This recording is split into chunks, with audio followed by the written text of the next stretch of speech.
Tatlo kumpirmadong nasawi sa gumuhong gusali sa Angeles City, Pampanga. Rescue team ng pulisya idineploy para sa pagsasagawa ng search and rescue operations. Pangulong Ferdinand Marcos Jr. inatasan ng DSWD na bigyan ng tulong ang mga biktima ng pagguho ng gusali sa Angeles, Pampanga at ang mga apektado sa sunog sa Binondo, Manila. Umano'y pagsusulong sa charter change bilang dahilan sa napabalitang palit liderato sa Senado, itinanggi ng Senate minority.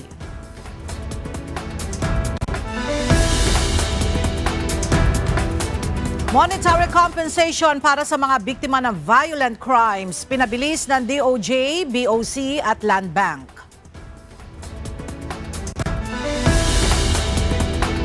Philippine Military Academy Class 2030 sasailalim sa mas mahigpit at makabagong pagsasanay para sa modernong seguridad at depensa ng bansa.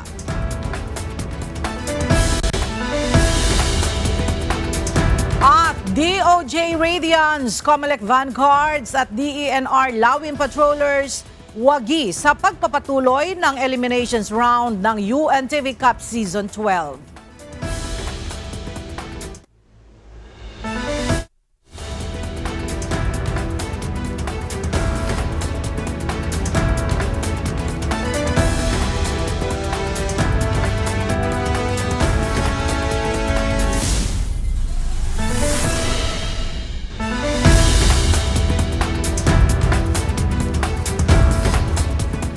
Magandang tanghali mga kasangbahay. Ngayon po ay araw ng Lunes, May 25, 2026. Tayo po ay sabayang napapakinggan sa radyo. Nagdadad 13.50 ang UNTV Radio. At una sa mga balita ngayong tanghali.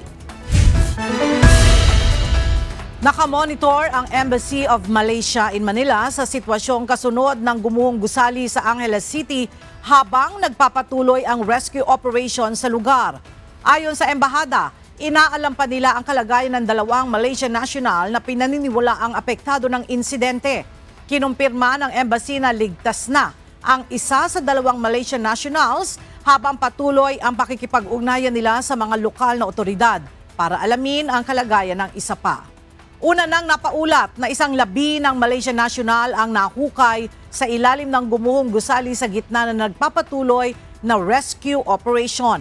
Nagpahayag naman ng pakikiramay ang pamahalaan ng Malaysia sa mga biktima ng gumuhong gusali. Agad na pinakilos ng pamunuan ng Philippine National Police o PNP ang kanilang mga search and rescue personnel at emergency response teams. Ito ay para tumulong sa nagpapatuloy na operasyon sa Angeles City, Pampanga matapos gumuho ang isang gusaling ginagawa pa lamang noong weekend. May live report si Leia Ilagan.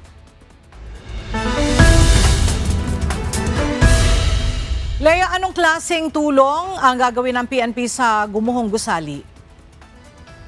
Magandang tanghali sa iyo, Ella. Inuutos na nga ni PNP Chief Police General Jose Melencio Nartates Jr.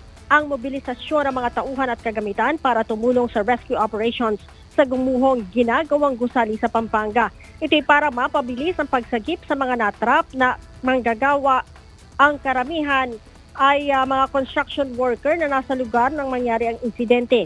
Kasabay nito, sinabi ng PNP na tutulong ito sa pagsasagawa ng investigasyon para matukoy ang mga pangyayaring nagdulot ng insidente alang-alang sa katotohanan at pananagutan. Pero sa ngayon, Ella, nakatuon aniya muna ang pansin sa search and rescue operation. Sinabi din ni General Nartates na inatasan ang mga police unit sa lugar na magtayo agad ng mga support facility para sa mga apektadong pamilya at mga nakaligtas. Ang istruktura na ginagawa pa lamang ay gumuho bandang 3:00 ng madaling araw noong Linggo, May 24, at nananatiling pahirapan ang rescue operations dahil hindi matatag ang lugar. Base sa ulat ng mga otoridad na nasa mahigit ng 20 ang nananatiling na trap sa gusali at sa gumuhong gusali at 17 ang nawawala habang 26 naman ang na-rescue na. Ella? Alright, maraming salamat, Leia Ilagan.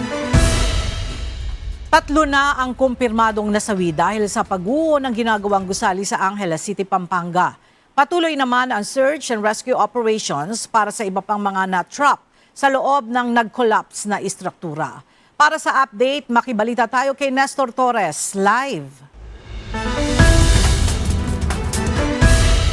Nestor, ilan pa ba ang pinaniniwalaang na-trap dyan sa mga guho at may mga indikasyon pa ba na buhay pa sila? Sa ngayon, Ella, 17 na lang yung na-trap sa loob at may isang indikasyon na may sign of life o buhay pa rin na na-detect ng mga rescuer using K9 units at light detector test. 3 na ang kumpirmadong nasawi dahil sa pagguho sa ginagawang gusali sa Barangay Balibago, Angeles City sa Pampanga. 2 sa mga namatay ay pawang mga construction worker. Bandang alas 7 kanina umaga nang makuha ang 66 years old na si Panterio Alikaway.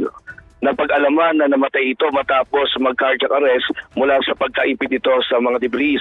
Samantala bandang alas 2 naman kaninang madaling araw, isa pang biktima ang naipit sa gumuhong building. Inilala ito na si Mark Lawrence Kapungay, 21 anyos, na isugod pa siya ng mga rescuer sa ospital habang sinusubukang i-revive. Ayon sa Angeles CDRMO, idineklara na rin itong dead on arrival. Kahapon naman ng hapon nang mailabas ng mga otoridad ang Malaysia National mula sa gumuhong gusali. Nakinilala ang nasawi na si Mod Rizal bin Abdullah, 65 years old, na isang Malaysia National, nakatira ito sa Urso Hotel katabi ng gumuhong gusali at ito nga ay nahihirapan, nadamay rin siyang naipit sa dahilan na rin ng kanyang pagkamatay. Samantala, isa naman ang sinasabing napag-alamang buhay pa rin sa kasalukuyan na pinagtutulong-tulungan na mailabas ng mga rescuer mula sa pagkakatrap sa mga debris. Samantala, may plano naman ang BFP sakaling wala silang ma-detect na signs of life sa 4 na sektor kung saan sila nagsasagawa ng search and rescue operation. Ay kasunod dito, plano naman nila na magsagawa ngayong araw ng pagpapaalis na nga ng debris gamit ang mga heavy equipment para unti-unti na rin maalis yung mga gumuhong ginagawang gusali. At yan mo natin latest live mula dito sa Angeles City, Pampanga. Balik sa'yo, Ella. Nestor, nakuhanan ba ng pahayag yung may-ari mismo ng gusali na yon? Sa ngayon ay nasa Japan yung mismong may-ari at kahapon lang yung bumarap yung mismong engineer ng nasabing ginagawang building, pero hindi na rin naman niya ito na tinakapanayam dahil lang nakausap lang ito ay yung ilang mga opisyal dito sa lugar ng dito sa Angeles City, Pampanga. Alright, maraming salamat, Nestor Torres. Aabot sa 15 million pesos ang inisyal na tulong na kakailanganin ng mga nasunugang residente sa Parola Compound, Binondo, Manila, ayon kay Manila City Mayor Isko Moreno Domagoso. Ito ay para matugunan ang pangangailangan ng nasa mahigit 2,000 mga pamilya o katumbas ng mahigit 7,000 individual na apektado sa naturang sunog na sumiklab noong Sabado. May report si Dante Amento. Patuloy na iniimbestigahan ng Bureau of Fire Protection ang sunog na sumiklab sa Gate 46 ng Parola Compound sa Barangay 275 Zone 25 sa Binondo, Manila na nangyari noong Sabado. Nagsimula ang sunog bandang alas 3 ng hapon at umabot sa Task Force Charlie ang alarma. Pasado alas 12 na ng madaling araw ng linggo nang tuluyang mapula ang apoy ng mga bumbero. Batay sa report ng Manila City Local Government, aabot sa 2,134 na mga pamilya o katumbas ng 7,123 na mga individual ang nasunugan. Halos lahat sa kanila ay totally damaged ang mga bahay. Nalulungkot tayo pero we try to control the problem. Immediately, I called the city engineering, DEPS to collect all the debris. First things first, makagalaw sila ng maayos, ay labas nila yung mga debris sa eskinita, looban. Sa ngayon, pansamantalang nanunuluyan ang mga ito sa Delpan Evacuation Center. Ayon sa lokal na pamahalaan, nabigyan na sila ng food packs at relief boxes mula sa national government sa pamamagitan ng Department of Social Welfare and Development o DSWD. Ayon kay Mayor Isko Moreno Dumagoso, tinatayang aabot sa 15 million pesos ang inisyal na tulong na kakailanganin ng mga nasunugang residente. Ito ay maaari nilang magamit na panimula upang muling makapagtayo ng kanilang mga tirahan. Bigat to. Ang goal namin, makabalik agad sila to start rebuilding with the help of the city. Ayon sa alkalde, uunahin nilang alisin ang mga debris sa loob ng nasunog na compound upang maiayos at muling makapagtayo ng kanilang mga bahay ang mga residente. Tiniyak naman ng pamahalaang lokal na mabibigyan ang mga biktima ng mga pangunahing pangangailangan habang hindi pa sila nakakabalik o nakapagsisimulang muli. Dante Amento, UNTV, News and Rescue. Diyos ang aming sandigan, serbisyo publiko, ang aming pinahahalagahan. Binisita ni Pangulong Ferdinand Marcos Jr. kanina ang mga pamilyang nawala ng tirahan dahil sa sunog na nangyari sa Parola Compound sa Delpan sa Binondo nito lamang Sabado. Samantala, may utos na rin ang Pangulo para tulungan ang mga naging biktima ng pagguho sa Angeles, Pampanga. Mula sa Malacanang, may live report si Nel Maribohok. Nel, anong klaseng tulong ang ibibigay ng national government sa mga nasunugan gayon din sa mga naging biktima ng pagguho sa Pampanga? Yes, Sheila, financial aid at tulong sa muling pagpapatayo ng kanilang tahanan ng ibibigay ng national government. Nais matiyak ni Pangulong Ferdinand Marcos Jr. na natutugunan ang pangangailangan ng mga nasunugan sa Parola Compound sa Delpan sa Binondo. Ayon sa Pangulo, patuloy ang pagbibigay ng family food packs sa mga pamilyang nawalan ng tirahan bukod pa sa financial assistance. Galing po sa national government, meron po tayong hygiene kit, meron pa po tayong family cooking kit, meron pa po tayong binibigay na food pack, at bukod pa ron yung 10,000 na assistance para meron po kayong magamit na pera. Ang susunod po, pagkatapos po na makuha po namin lahat ng mga detalye ninyo, ang susunod po, patuloy po, hindi po kami titigil ng pagbigay ng pagkain at lahat ng assistance at lahat nito mga kit na nakikita ninyo. Wala pong tigil yan, ay tuloy-tuloy po namin gagawin yan. Dagdag ni PBBM, magbibigay ang Department of Human Settlements and Urban Development o DSUD ng materyales para makapagtayo muli sila ng bahay. Sa kasalukuyan, nasa evacuation center, mga karamihan sa mga nasunugan sa Delpan. Higit 2,000 pamilya ang nawalan ng tirahan na nasunugan sa Parola Compound dito lamang Sabado. Samantala, inatasan naman ni Pangulong Marcos ang Department of Social Welfare and Development o DSWD na agad na tulungan mga naging biktima ng pagguho ng gusali sa Angeles, Pampanga. Sisiguraduhin natin na bago sila umuwi sa kanilang mga probinsya ay may financial assistance sila. At least ito yung mga survivors. Now yung mga kasamang palad kung meron, hindi ko pa alam yung exact numbers, kung meron na nasawi, we will make sure na yung pamilya nila matulungan din. Ayon sa kalihim, 10,000 pesos ang financial aid ang ibibigay sa ilalim ng Assistance to Individuals in Crisis Situations o AICS. At kung breadwinner ang nasawi sa pagguho, livelihood assistance sa mga naulilang pamilya ang ipagkakalooban niya ng ahensya. Yan muna ang ating update. Balik sa Ella. Maraming salamat, Nel Maribohok. Pang-record na umalis na sa Pilipinas si Senator Ronald Bato de la Rosa. Ito ang paglilinaw na ginawa ng Bureau of Immigration kasunod ng mga napabalitang nasa New York si Senator Bato. Nauna nang nag-issue ng Immigration Lookout Bulletin laban kay Senator de la Rosa. Gayunman, hindi pa rin ito pinagbabawalan na umalis ng bansa. Matatandaan noong May 21, ipinag-utos na ng Department of Justice ang pag-aresto kay Senator Bato matapos anilang hindi mag-issue ng TRO ang Supreme Court kaugnay sa ICC warrant laban sa mambabatas. Inaasahang ilalabas ngayong araw, May 25, ang opinyon ng Korte Suprema hinggil sa pagbasura nito sa hiling na temporary restraining order ng kampo ni Senator Ronald Bato de la Rosa laban sa pagsisilbi sa ICC warrant of arrest. Sa pahayag ng tagapagsalita ng Korte Suprema na si Attorney Camille Ting, binigyan din ito na hanggang sa kasalukuyan ay wala pa ring desisyon ang hukuman sa main petition ng senador gaya ng naunang nabanggit noong nakaraang linggo. Samantala, nilinaw ng Korte ang naging pahayag ni Senior Associate Justice Marvic Leonen kung saang sinabing ang mga ito ay taken out of context o nabigyan ng maling pagpakahulugan. Ng mga nasabing pahayag ay ginawa ni Justice Leonen sa isang pagpupulong kasama ang Integrated Bar of the Philippines at Mindanao State University sa Marawi noong May 23, 2026. Umaapela ang pamunuan ng Philippine National Police kay Senator Ronald Bato de la Rosa na pairali ng sense of duty sa gitna ng paghahanap sa kanya.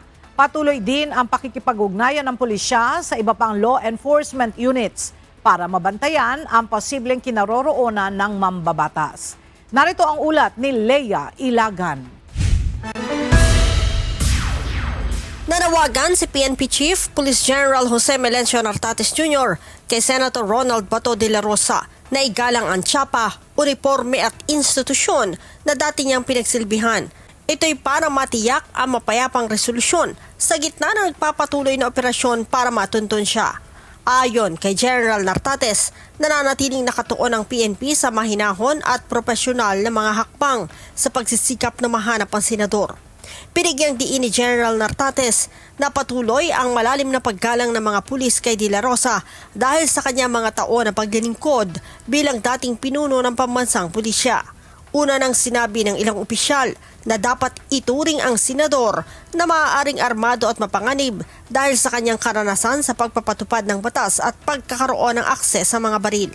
Gayunman, iginiit ng PNP na lahat ng kilos sa operasyon ay dapat manatili sa loob ng itinakdang operational protocols at pamantayan ng karapatang pangtao. Inatasan din ni General Nartates sa mga regional at local police units na pairalin ang pinakamataas na antas ng pagpipigil at iwasan ng hindi kinakailangan tensyon sakaling makasalamuha ang senador. Iginiit ng hepe ng PNP na patuloy na umaasa ang mga otoridad na mareresolba ito sa mapayapang sitwasyon. Leia Ilagan, UNTV, News and Rescue. Diyos ang aming sandigan, serbisyo publiko ang aming pinahahalagahan. Mariing pinabulaanan ng kampo ni Senator Ronald Bato de la Rosa ang pahayag ng National Bureau of Investigation na armed and dangerous ang mambabatas. Ayon kay Attorney Israelito Torion, abogado ni Senator Bato, ang paglalarawang ito ay walang katotohanan at batayan. Hindi rin umano ito nakakatulong sa maayos at mapayapang paglutas ng mga legal na issue. Kooperasyon ng lahat ng mga senador ang kailangan para maibalik ang magandang imahe ng Senado ayon kay Senator Sherwin Gatchalian. Ito ay matapos umugong ang balita na posibleng muling pagpapalit ng liderato sa Senado. May ulat si Jed Neresina. Inamin ni Senator Sherwin Gatchalian na isang malaking hamon ang muling maibalik ang magandang reputasyon at integridad ng Senado bilang isang institusyon. Ito ang inihayag ng senador ng tanungin tungkol sa mga posibleng kakaharaping pagsubok ng sino mang maluluklok bilang susunod na Senate President sakaling muling magkaroon ng pagbabago sa liderato ng kapulungan. Ayon kay Senator Gatchalian, hindi sapat ang kilos ng iilan lamang. Mahalaga ang kooperasyon at suporta ng bawat senador, maging sila ay nasa panig ng minorya o mayorya upang ayusin ang imahe ng Senado. Isa sa mga nakikita niyang paraan upang simulan ito ay ang pagsasagawa ng malalimang investigasyon hinggil sa naganap na kaguluhan at putukan sa loob mismo ng compound ng Senado. Aniya, kung mayroong nagkasala, dapat itong mapanagot at kailangang matiyak na magkakaroon ng accountability sa lahat ng mga sangkot sa insidente. presidente. Bukod dito, tinukoy rin ni Senator Gatchalian ang usapin ng impeachment laban kay Vice President Sara Duterte. Ayon sa kanya, isa itong mabigat na hamon para sa susunod na Senate President dahil ito ang magsisilbing presiding officer batay sa konstitusyon. Ngunit para sa mambabatas, ang pinakamahalagang tungkulin ng Senado sa puntong ito ay ang pananatiling impartial sa gitna ng politikal na tensyon. Dapat din aniyang mapag-aralang mabuti ang articles of impeachment at mailahad sa publiko ang lahat ng ebidensya mula sa House Prosecution Panel at Defense Team upang matiyak ang patas na pag-aanalisa sa sitwasyon. Kaugnay nito, sa gitna ng usapin sa muling pagbabago ng liderato, nauna na ang mariing pagsusulong at pagsuporta ngayon ng Senate Minority Bloc sa pagluklok kay Senator Gatchalian bilang bagong Senate President. Ayon kay Senate Minority Leader Vicente Tito Soto III, nais niyang linawin ang mga maling akala na siya ay nananatiling tahimik sa issue. Paglilinaw ni Senator Soto, siya mismo ang unang nagmungkahi ng ideya na gawing pinuno ng Senado si Senator Gatchalian. Nagpahayag din ng suporta si Senator Panfilo Ping Lacson sa naturang mungkahi at sinabing eminently qualified ang mambabatas para maging Senate President. Binigyang diin ni Senator Lacson na hindi lamang ang kakayahan ni Senator Gatchalian ang kahanga-hanga, kundi pati na rin ang kanyang pambihirang kasipagan at palagi ang kahandaan sa mga committee hearing at iba pang mahahalagang gawain sa loob ng institusyon. Jedne Resina, UNTV News and Rescue. Diyos ang aming sandigan, serbisyo publiko ang aming pinahahalagahan. Umaasa si House Trial Spokesperson at Lanao del Sur 1st District Representative Zia Alonto Adyong na mabibigyan ng pagkakataon ang prosecution team na maipaliwanag sa Senate Impeachment Court ang lahat ng articles of impeachment laban kay Vice President Sara Duterte. Nahaharap sa 4 na articles of impeachment ang pangalawang Pangulo, partikular na ang umano'y maling paggamit ng confidential funds, hindi maipaliwanag na yaman, panunuhol at matinding pagbabanta. May report si Rosalie Coz. Nasa desisyon ng Senate Impeachment Court kung ilang buwang tatagal ang paglilitis kay Vice President Sara Duterte na nahaharap sa 4 na articles of impeachment. Pero umaasa si House Trial Spokesperson at Lanao del Sur 1st District Representative Zia Alonto Adyong na maipepresenta ng House Prosecution Team ang lahat ng ebidensya laban sa Vice Presidente. Ang gusto lang natin ma-establish is that it will be given enough time for all the articles to be aired, to be explained to the public because again, we are all stakeholders in this case, in this issue. Unang inanunsyo ni Senator Erwin Tulfo na inaasahan ang pag-uumpisa ng formal na paglilitis kay VP Duterte sa July 6. Ayon naman kay House Prosecutor, Manila 3rd District Representative Joel Chua, maaaring sa June 15 naman ang pre-trial. Bukod dito, umaasa rin si House Trial Spokesperson Adyong na magkakaroon ng pagkakataon ang kampo ng defense at prosecution na mailahad ang kani-kanilang ebidensya.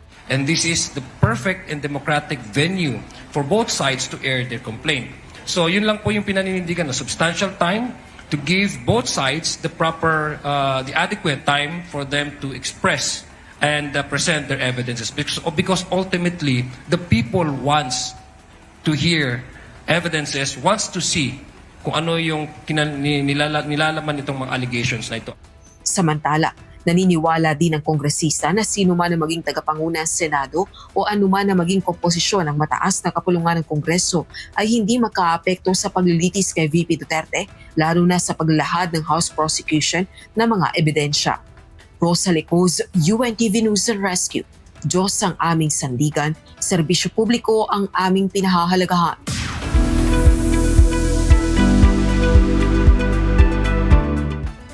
May medium chance na maging isang tropical depression o bagyo ang low pressure area sa labas ng Philippine Area of Responsibility. Batay sa monitoring ng Philippine Atmospheric Geophysical and Astronomical Services Administration o PAGASA, kaninang alas 8 ng umaga, nasa layong 1,745 kilometers sa silangan ng Mindanao ang LPA. Inaabisuhan ng publiko na patuloy na i-monitor ang lagay ng panahon. Isa sa ilalim muli sa yellow alert status ang Visayas Grid mula mamayang alas 4 ng hapon hanggang alas 8 ng gabi batay sa abiso ng National Grid Corporation of the Philippines. Manipis na ang supply ng kuryente kung saan umaabot ang peak demand ng grid sa 2,483 megawatts habang nasa 2,664 megawatts ang available capacity nito. Ang yellow alert status ay bunsod pa rin ng puwersahang outages sa mga coal plant at mataas na system demand forecast. Nasa mga operator ang bayad o pondo ng mga tsuper na sumali sa Service Contracting Program o CSP. Ito ang nilinaw ng Land Transportation Franchising and Regulatory Board o LTFRB sa gitna ito ng mga ulat na mayroong mga tsuper na hindi nakatanggap ng payout. Kaugnay nito, nagbabala ang LTFRB na maaari nilang ipatawag o suspendihin ang mga transport cooperatives at corporation na hindi magbibigay ng payout sa mga tsuper.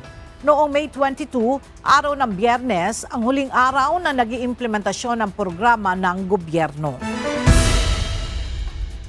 Inilunsad na ngayong araw ang pagbibigay ng diskwento sa pasahe sa ilang piling sasakyang pandagat nationwide. Alinsunod dito sa Service Contracting Program ng Maritime Industry Authority o Marina. May ulat si Asher Cadapan Jr. Makakakuha na ng diskwento sa pasahe sa piling sasakyang pandagat sa iba't ibang lugar sa bansa simula ngayong araw. Sa ilalim ito ng implementasyon ng Sea-Based Service Contracting Program ng Maritime Industry Authority o Marina. Layo nito na maibsan ang hirap ng mga operator at mga pasahero sa gitna ng mataas na pamasahe at mataas na presyo ng petrolyo. Ipatutupad dito ng Marina sa 12 ruta sa bansa na may biyaheng hindi aabot ng 2 oras ang paglalayag at may mataas na bilang ng biyahe at pasahero. Paliwanag ni Marina Administrator Sonia Malaluan, target na makinabang dito ang mga tumatawid lang mula sa isla papuntang mainland upang pumasok sa trabaho o eskwela o mga bumibili ng basic commodities. Babayaran ng programa yung difference lang in the fare. Kung yung rate noong 28 February as compared to the pamasahe today. So halimbawa, kung dating 100 pesos, ngayon ay 120. Sagot po ng programang Lakbay Alalay ng gobyerno, ang 20 pesos sa bawat pasahero na sasakay sa mga barko at bangka na nagpa-participate sa programa. Para naman sa ship o boat operators, babayaran ng pamahalaan ang lahat ng mga diskwentong ilalaan sa mga pasahero sa ilalim ng programa. Naglaan ng 200 million pesos na pondo ang pamahalaan para rito sa ilalim ng 2026 General Appropriations Act o GAA. Sa taya ng Marina, nasa 600,000 na pasahero ang makikinabang dito kada araw kung nasa 50% capacity lang ng mga ferry at bangka ang sasakay. Tatagal ang programa sa loob ng 2 hanggang 3 linggo. Sa computation namin as of now, 2 weeks long, nakalungkot, no? 14 days. Pero kung hindi nga full capacity lahat ng watercrafts, di ma-extend pa natin ng few more days. Kahit man lang 20 days sana ma-stretch natin. Asher Cadapan Jr., UNTV News and Rescue. Diyos ang aming sandigan, serbisyo publiko ang aming pinahahalagahan. Itinanggi na minorya sa Senado ang umunoy plano o kasunduan na amyendahan ng konstitusyon.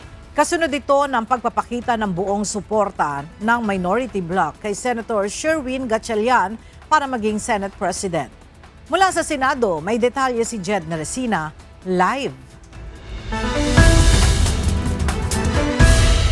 Jed, anong paliwanag ng minority bloc kaugnay ng usaping pag-amyenda sa konstitusyon? Ella, ayon kay Senate Minority Leader Vicente Tito Soto III, walang pinag-uusapan yung minority bloc na kailangang palitan yung kasalukuyang liderato ng Senado para maitulak yung pagkakaroon ng Constitutional Assembly o CONAS o kaya naman pag-amyenda dito sa saligang batas. Mariing itinanggi ng ilang miyembro ng minorya ang pagkakaroon ng usapin kaugnay ng Constitutional Assembly o CONAS. Kaugnay ito o kasunod nito sa social media post ni Senator Amy Marcos na nagsasabing ang minority senators umano ay nagkaroon ng pag-uusap tungkol dito. Iginiit ni Senate Minority Leader Vicente Tito Soto III na mali ang sinasabi ni Senator Marcos dahil hindi na pag-uusapan ng minorya ang nasabing issue. Dagdag ni Senator Soto, bagamat nabanggit aniya ni House Speaker Faustino Boji III ang ideya na magkaroon ng regional state representation, kailanman ay hindi niya ito sinang-ayunan. Kaugnay nito, ayon naman kay Senator Panfiliping Lacson, primary o main concern nilang 11 o minority senators ngayon ay ibangon ang reputasyon at integridad ng Senado. Binigyang diin din niya na wala silang pinag-uusapang kailangang palitan ng liderato para maitulak ang Constitutional Assembly para maamyendahan din ang saligang batas. Kaugnay nito na una nang sinabi ni Senator Erwin Tulfo na miyembro rin ng minorya na hindi nila sinusuportahan o susuportahan ang anumang hakbang para amyendahan ang konstitusyon. Tinawag ito ng senador na waste of time dahil maraming issue o problema aniya ang bansa na dapat mapag-usapan kaysa rito. Hanggang sa mga araw na ito, hindi nawawala yung posibilidad na muling magkaroon ng change of leadership dito sa Senado, lalo na hindi nalalayo yung bilang ng majority at minority kung saan mayroong 13 o 13 na majority habang 11 naman na minority members yung Senado. So kung sakaling mayroong lilipat dito sa minorya ay posible nga na magkaroon muli ng pagbabago sa liderato ng Senado. Balik sa inyo, Ella. Maraming salamat, Jed Naresina. Tumatanggap pa rin ng sahod ang 38 Filipino crew members ng MV Hondius na naka-quarantine sa the Netherlands. Ito ang tiniyak ng Department of Migrant Workers o DMW kaugnay ng kasalukuyang sitwasyon ng mga Pilipinong tripulante. Ayon sa DMW, kahit na matapos na ang 6 na linggong monitoring at repatriation sa mga ito, ay patuloy na makukuha ng mga Pilipinong tripulante ang kanilang sweldo.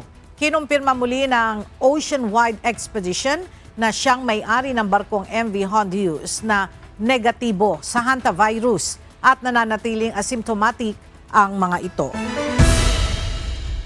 Inaasahang masusubukan na ang Sunog Apog Pumping Station sa Maynila sa susunod na buwan ayon kay Manila City Mayor Isko Moreno Dumagoso. Ito ay matapos isailalim ng Department of Public Works and Highways o DPWH sa rehabilitasyon ang naturang pumping station.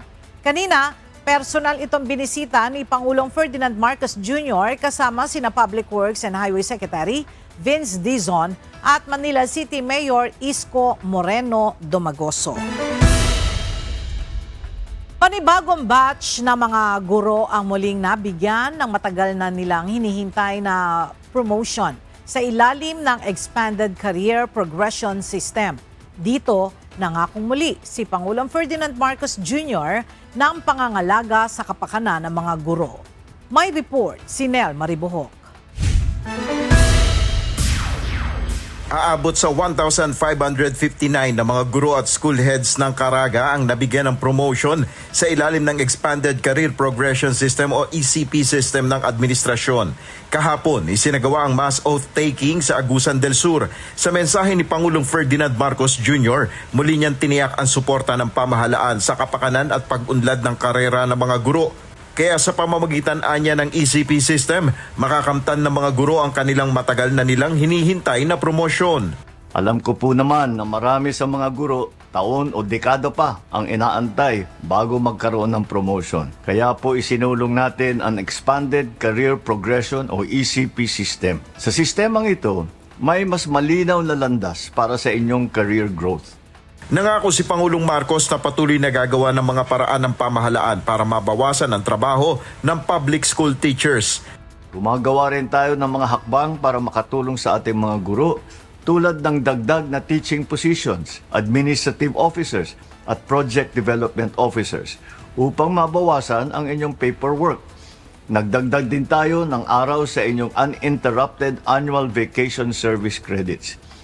Ibinigay na rin natin ang 10,000 piso na teaching allowance Pinalawak din ang coverage ng Special Hardship Allowance para sa mga guro at DepEd personnel na nasa malalayong lugar.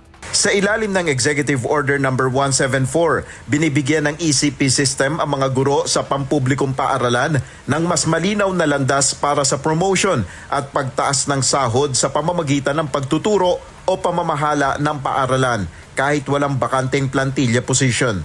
Mula Agosto 2025, halos 80,000 guro at school heads na sa buong bansa ang na-promote sa ilalim ng ECP system. Inanunsyo rin ni PBBM na mayroon ng halos 33,000 na bagong teaching positions ang inaprubahan ngayong taon upang mabawasan ang kakulangan sa mga guro. Nel Maribuho, UNTV News and Rescue, Diyos ang aming sandigan, serbisyo publiko ang aming pinahalagahan.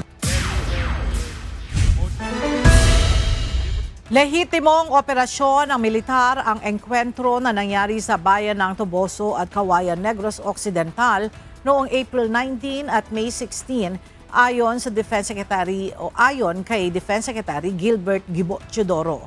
Samantala, ipinahayag din ng opisyal na hindi bukas ang pamahalaan na magsagawa ng anumang peace talk sa mga rebelde. May report si Benedict Samson. Hindi na nangangailangan pa ng peace talks para sa tropa ng pamahalaan at rebeldeng grupo. Ito ang inihayag ni Department of National Defense Secretary Gilbert Gibo Teodoro Jr. nang bumisita ito sa lalawigan ng Negros Occidental noong Sabado. Kabilang sa kinausap ni Secretary Teodoro ay si Governor Eugenio C. Lacson at maging ang mga tropa ng sundalo sa 15th Infantry Battalion at 79th IB. Matapos ang dalawang magkasunod na engkwentro na nangyari sa bayan ng Toboso at Kawayan kung saan nakasagupan ng tropa ng militar ang mga hininalang miyembro ng NPA. Ayon kay Secretary Teodoro, sa ngayon ay hindi naman anya nangangailangan ng peace talks dahil for what? Bakit tayo magiging bukas kung may amnesty at bukas ang gobyerno sa lahat ng bumabalik? Okay sa akin yung localized kasi suportado ng LGU yan eh. And it's successful. Yan ang ayaw ng NPA yung localized peace talks. Nagpapasalamat din ang kalihim sa mga ginagawang inisyatibo ng lokal na pamahalaan sa Negros Occidental para sa pagpapanatili ng kapayapaan sa probinsya. Kaya rin ako nandito sa Negros. It's not only to thank the local officials but they have their own local peace mechanisms which are working very well. And which is perhaps why siguro kaya ganito yung ginagawa ng NPA dito kasi on the local government front, on the local peace mechanisms, and on the military front, wala na silang pupuntahan eh. Samantala, iginigit din ni National Defense Secretary Gilbert Gibo Teodoro Jr. na malinaw na terorismo ang nangyaring engkwentro sa pagitan ng militar at rebeldeng grupo noong April 19 kung saan 11 ang nasawi habang 5 naman ang namatay sa sagupaan sa bayan ng Kawayan. Nakakasigurado ako talagang focus intelligence operations at talagang nakakasigurado ako sa inilatag sa akin armado at combatants lahat ng nasawi dito sa dalawang engkwentro. No? Pero ang inigiit sa akin, ang nagbunga dito for last year and 2 years, 79 ang pinatay dito ng NPA. Palagay ko, nagsawa na rin ang komunidad, sinumbong na sa mga sundalo natin. Nanindigan din ng DND chief na lehitimo ang operasyon ng militar sa nangyaring engkwentro. Ngayon, etong mga sundalo, legitimate ba yung operations nila o hindi? In nature, lehitimo eh. Because it's an operation against armed terrorists. So, ang mga sundalo in the lawful performance of their duties, may presumption of regularity yan. Plus, nakita ko, narinig ko sa kanila sa direct experience nila na nakikipagbakbakan talaga kaya palipat-lipat nga eh. Benedict Samson, UNTV News and Rescue. Diyos ang aming sandigan, serbisyo publiko ang aming pinahahalagahan. Sinabi ni Department of National Defense Secretary Gilbert Gibo Teodoro Jr. na may kapabayaan umano ang isang eskwelahan sa nangyayaring recruitment sa mga estudyante para sumapi sa New People's Army o NPA. Ayon kay Secretary Teodoro, hindi nararapat na isisi sa puwersa ng gobyerno kung alam naman anya ng eskwelahan ang ginagawang mali ng kanilang mga estudyante. So, kung meron nare-recruit sa eskwelahan, pabaya din ang eskwelahan. Bakit isisisi sa armed forces? Lalo na kung may knowledge ang eskwelahan na may ginagawang masama yung estudyante. Bakit nila sinasanction ang school activity na may kasamang armado? Lalayable sila sa magulang ng bata. Alam ng mga tiga-UP yan. Ako, UP, alumnus ako, pero kung sa ganitong usapan, walang katuturan yung mga argumento na ganyan. Samantala, pinabulaanan din ng Defense Secretary ang ulat na may pagkukulang sa panig ng pamahalaan na nagiging dahilan kung bakit may sumasapi sa mga rebeldeng grupo. False argument yan eh. Paano naman yung mga citizens natin na hindi sumasapi? At mali yung sinasabi nilang maraming sumasapi. Wrong yun. Kasi pabawas na sila. Kaya nagiging mas desperado at mas violente. And actual terorismo na yan. Mas pinabilis na ng Department of Justice ang pagkuha ng monetary compensation para sa mga naging biktima ng violent crimes. Kanina, nagsagawa ng Memorandum of Agreement ang Board of Claims at Land Bank para sa pagpapabilis ng pagbibigay ng pera para sa mga biktima. Mula sa Maynila, ang detalya hatid ni Benedict Samson live. Benedict, papaano ang magiging proseso para sa mas mabilis na monetary compensation para doon sa mga biktima? Magandang tanghali, Ella. Ayon nga kay Justice Secretary Frederick Bida, mas pinaalwan na nga nila yung proseso para nga dito sa mga biktima ng maling paratang na makakuha ng monetary compensation mula sa Board of Claims. Kanina nagsagawa ng Memorandum of Agreement ang Board of Claims at Land Bank of the Philippines na ginanap dito sa Department of Justice. Ayon kay Secretary Bida, sa pamamagitan ng naturang kasunduan ay hindi na mahihirapan ang mga biktima na nais humingi ng monetary compensation. Dagdag pa ng kalihim, hindi na rin kakailanganin pang pumunta ng personal sa DOJ ng isang claimant para makakuha ng kanilang claims. Biktima yung tinutulungan natin. Pero ang ating layunin dito, maibsan man lang, mabawasan man lang yung problema na biyabiyahe pa sa Padre Paura, dala-dala pa lahat. At ang napalaking bagay po nito, binibigay po itong serbisyo sa atin ng Land Bank ng libre. Kabilang sa makikinabang dito ay ang mga biktima ng unjustly accused, convicted and detained, mga biktima ng illegal detention, victim of violent crimes at naging biktima ng enforced o involuntary disappearance sa ilalim ng Anti-Enforced or Involuntary Disappearance Act of 2012. Ella, ayon naman sa Land Bank ay magiging sa pamamagitan ng digital payment, ito nga magiging pagbibigay nila ng monetary compensation at dagdag din ng Land Bank of the Philippines na meron din silang i-offer na mga scholarship program para sa mga biktima. Diyan muna ang ating update mula rito sa Maynila. Balik sa inyo dyan, Ella. Maraming salamat, Benedict Samson. Kinukumpuni pa rin ang pinsala sa EDSA Tramo flyover sa Pasay City. Binuksan na rin sa trapiko ang isang lane ng naturang flyover. Mula sa Pasay City, narito ang report ni Asher Cadapan Jr. live. Asher, ano ang dahilan ng pinsala sa EDSA Tramo flyover? Ella, nabangga umano ng isang truck ang bahagi ng EDSA Tramo flyover noon pang nakaraang administrasyon. Ayon yan sa kapitan ng nakasasakop na barangay dito sa Pasay City. Ilang taon nang napinsala ang isang poste ng ilaw ng EDSA Tramo flyover ayon kay Barangay 147 Chairman Jonar Arandia. Ito ay sa kabila ng ilang pagkukumpuni na ring ginawa sa ibang bahagi ng tulay. Sinabi ng barangay chairman na wala naman nai-report sa kanila na nasugatan o na-aksidente dahil sa mga nahuhulog na debris o bato mula sa napinsalang bahagi ng flyover. Ngunit simula noong nakaraang linggoan niya, nai-report na ito sa mga otoridad kung saan makikita na ang halos babagsak ng tipak ng semento mula sa infrastruktura. Dati may bumabagsak pa nga dyan mga bato. Inanuhan din namin yan, pinassist din namin yan. Tapos hanggang ngayon nga, yun, medyo talagang grabe na. yung crack niya sa taas. Nabangga kasi yan. Alam ko may reported na yan noon pa. Hindi ko na alam kung ilang years na yan. Nitong weekend, natanggal na ang napinsalang bahagi ng EDSA Tramo flyover. Nagpatupad ng road closure sa kalsada na nasa ilalim nito.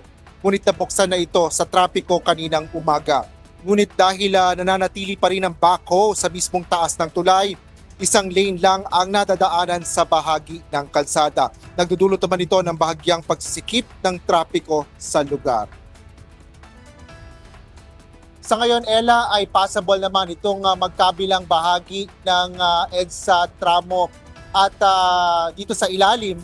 At may ilan lang ditong bahagi na nakasara or one way lang o isang lane lang yung nadadaanan. Gayon din yung namang EDSA Tramo mismo, ay EDSA Tramo flyover, ayan ay possible pa rin naman, ngunit isang lane nga lang ang nadadaanan. At sa ngayon ay bagaman nagkakaroon ng masikip na daloy ng sasakyan dito sa may napinsalang bahagi nga ng flyover, ay hindi naman ito mabigat ang trapiko dito approaching nitong napinsalang infrastruktura. Yan ang latest dito sa Pasay City. Balik sa iyo, Ella. Maraming salamat, Asher Kadapan Jr.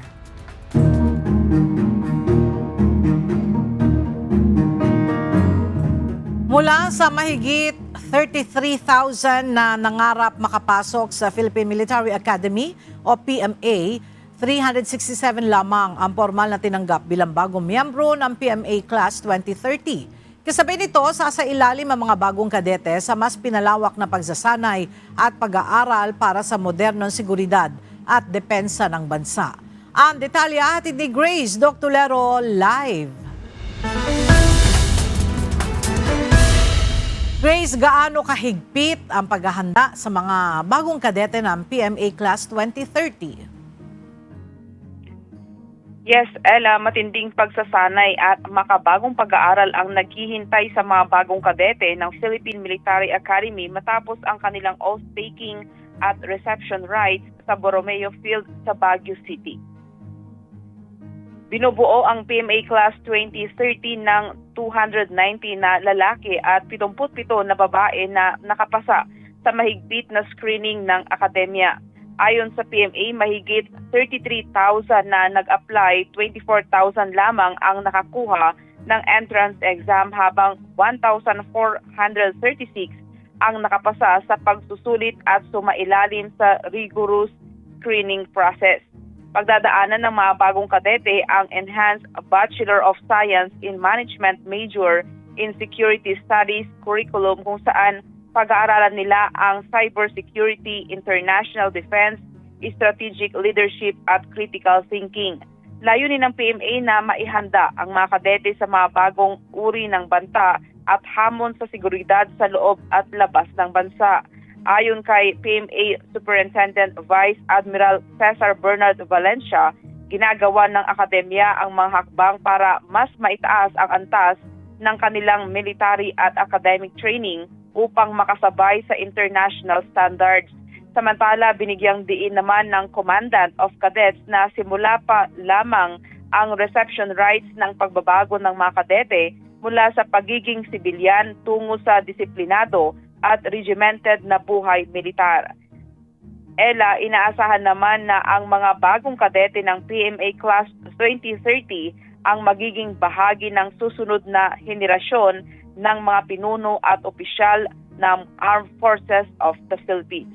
Yan muna ang balita mula dito sa Baguio City. Balik sa iyo, Ella. Maraming salamat, Grace Doctolero. Opisyal na binuksan ng Department of Education o DepEd at Pamahalaang Panlalawigan ng Agusan del Sur ang 2026 Palarong Pambansa kung saan inaasahang lalahok ang mahigit 13,000 mga delegado mula sa buong bansa. May report si Alan Manansala. Umarangkada na kahapon ang pagbubukas ng 66th Palarong Pambansa 2026 sa D.O. Plaza Memorial Sports Complex sa Prosperidad, Agusan del Sur. Isa-isang pumasok sa venue ang mga delegado mula sa iba't ibang panig ng bansa habang bitbit ang kanilang mga bandera at kulay ng kani-kanilang rehiyon. Naging makulay at puno ng enerhiya ang parada ng mga atletang sasabak sa sports event.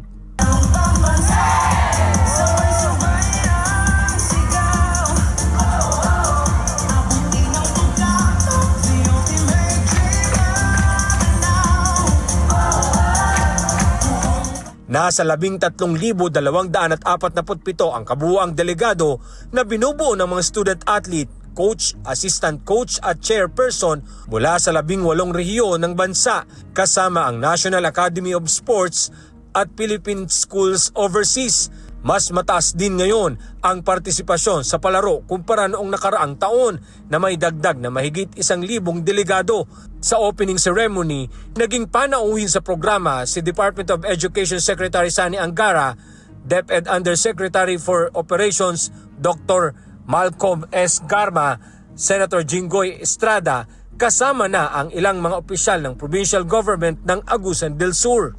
Sa talumpati, agad nananawagan si Governor Santiago Cani Jr. ng Agusan del Sur sa national government hanggang sa mga lokal na pamahalaan na suportahan ang mga batang atletang Pilipino upang makabuo ang bansa ng mga manlalaro na maaaring sumabak sa international sports.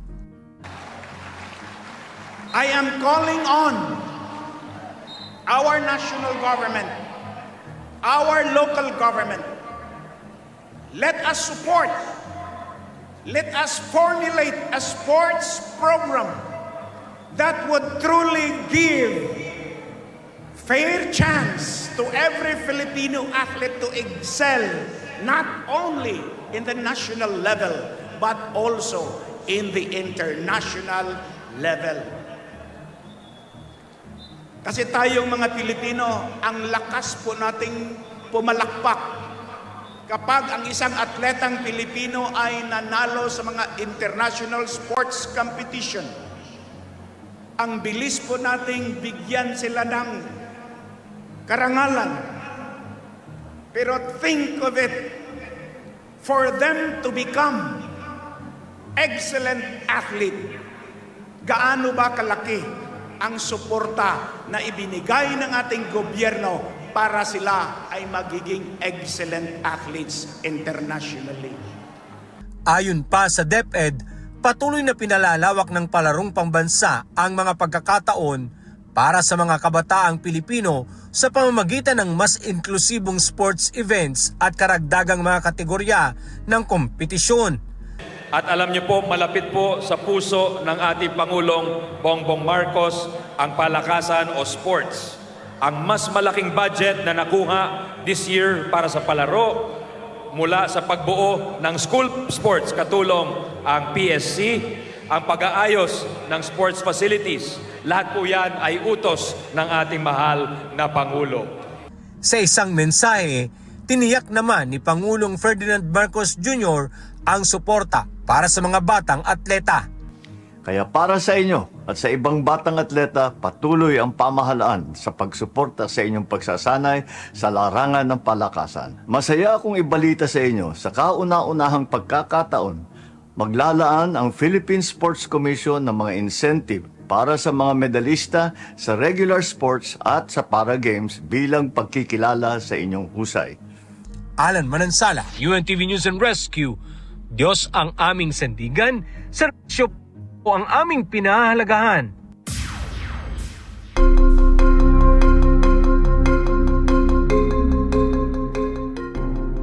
Huwag madaliin ang kasunduan sa Iran. Ito ang mahigpit na bilin ni US President Donald Trump sa mga negosyador kasunod ng mga pahayag na malapit na matapos ang negosasyon. Sa kanyang social media post, sinabi ng American Chief Executive na bagamat may magandang development sa pag-uusap ng dalawang panig, kailangan pa ring mag-ingat upang matiyak na magiging tagumpay ang kasunduan.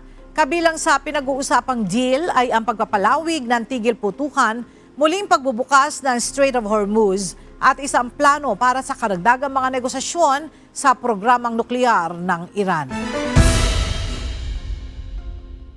Bumaba ang presyo ng langis sa pandaigdigang merkado. Ang Brent crude ay nasa $99 per barrel, habang ang US crude naman ay nasa $92 kada bariles. Ang pagbagsak ng presyo ay kasunod ng nagaganap na negosasyon sa pagitan ng Estados Unidos at Iran.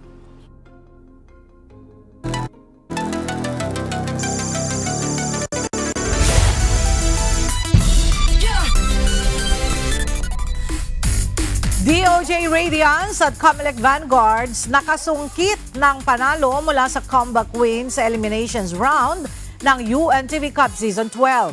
Dominating performance naman ang ipinakita ng DENR Lawin Patrollers para itala ang kanilang 2 straight win. Narito ang ulat ni JP Nunez. Panibagong aksyon ng triple header match sa hardcourt ang muling nasaksihan kahapon sa Paco Arena sa Maynila sa pagpapatuloy ng eliminations round ng UNTV Cup Season 12. Sa first game, maagang nakalamang ang Senate Defenders para tambakan ng puntos ang DOJ Radiance hanggang sa pagtatapos ng first quarter. Hawak ng Senate Defenders ang kalamangan hanggang sa last 2 minutes and 33 seconds ng fourth quarter kung saan naitabla ng DOJ Radiance ang score all 63. Nakuha pang makalamang muli ng Senate Defenders bago ang last 2 minutes ng laban. Subalit napako ang kanilang score sa 66 points habang umabante naman ang DOJ Radiance sa 70 points as the buzzer sounded. Hinatulan ng DOJ Radiance ang Senate Defenders sa final score na 70-66. Naitala ng DOJ Radiance ang kanilang unang panalo sa eliminations round mula sa comeback win. Best player of the game si Lester De La Cruz na kumamada ng 24 points, 2 rebounds at 5 assists. Makikita nyo, we're playing zone. No? So sabi ko, nagpapakondisyon naman kayo, let's try to play man-to-man and put pressure on them. Sa second game, pinalusog ng PhilHealth Health Insurers ang kanilang opensiba para itala ang double-digit na kalamangan sa first quarter pa lang ng laban kontra sa Comelec Vanguards. Tinapos nila ang first quarter with a double-digit lead na 28-17. Lalo pang lumobo ang score ng PhilHealth Health Insurers sa second quarter at third quarter kung saan tuluyan silang umalagwa sa kanilang double-digit lead. Subalit pagpasok ng fourth quarter, 8 puntos na lang ang kailangang habulin ng Comelec Vanguards. At sa last 2 minutes ng fourth quarter, naibaba pa nila sa 1 puntos ang kailangang habulin. Isang nail-biting endgame ang nasaksihan sa Paco Arena sa huling mga segundo ng laban dahil parehong pinipilit bumuslo ng parehong kupunan.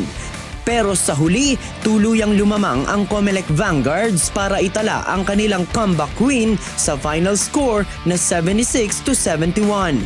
Best player of the game si Marios Ryan Martinez na umambag ng 18 points, 6 rebounds, 3 assists at 3 steals. 1 possession lang, bawat possession, pinapalagaan namin. So, we are not going for the home run na panalo. And yung assistant coach naman namin, si Coach Oscar, with devise yung mga plays namin, execute lang naman namin. Yun naman din, kung ano yung nakita nyo, yun din yung ginagawa niya sa practice. Samantala, sa third game ng triple header match, muling lumipad ang DENR Lawin Patrollers kontra sa GSIS Furies para dagitin ang kanilang second straight win. Naging dikit ang kanilang laban sa umpisa ng third game.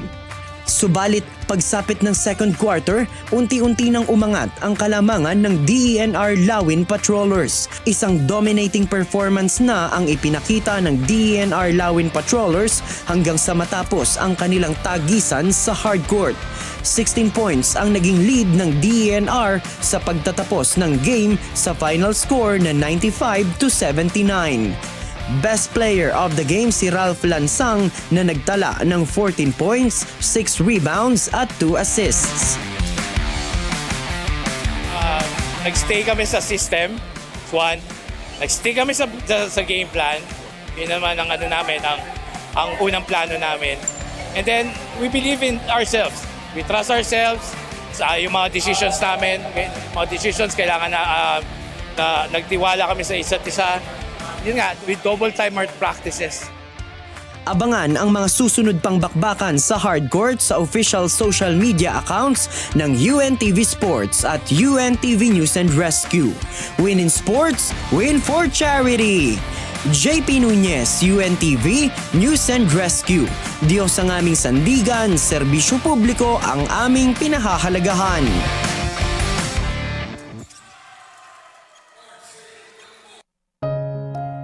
At sa ating iiwang mga salita ng Diyos na ating sandigan mula sa aklat ng Kawikaan 3:6 hanggang 7 na nagsasabi, kilalanin mo siya sa lahat ng iyong mga lakad at kanyang ituturo ang iyong mga landas. Huwag kang magpakapantas sa iyong sariling mga mata. Matakot ka sa Panginoon at humiwalay ka sa kasamaan. At yan ang mga balitang aming tinutukan at inaksyonan dahil sa aming pagbabalita, una ang pagkalinga sa kapwa. UNTV News, may balita saan man panig ng daigdig. At dito sa UNTV, Diyos ang aming sandigan, serbisyo publiko ang aming pinahalagahan. Magandang tanghali at salamat sa Diyos.